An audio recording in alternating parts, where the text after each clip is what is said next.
Hello everyone, my name is Imran and today we are going to talk about how to change hosting plan in Hostinger in 2024.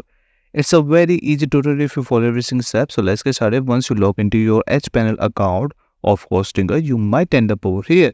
Here you can see my premium web hosting plan over here. If you click on manage, you might end up over here, and on the left side we have multiple options. Just click on hosting over here, and here you can see your plan details, and if you want to upgrade, just click on upgrade. Once you click on upgrade, you might end up over here, and here the first one you would see your premium web hosting, and you can renew this from over here, and you can see this is my current plan right now.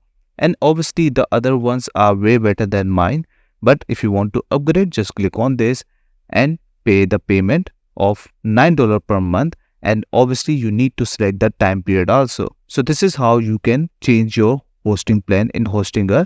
And you can see on the right side we have cloud startup and cloud professional, we have cloud enterprise. Depends how many websites you are going to create and how much you need SSD storage and weekly backups and free email. So it depends on you how much you want and which plan you are going for. And if you need some question related to any plan over here, just scroll down, you can see that over here, and at the bottom right corner you will find chatbot. You can also ask them also. That's it. This is all you need to know how to change hosting plan in Hostinger 2024. I hope you like this video. Please subscribe. Bye bye and take care.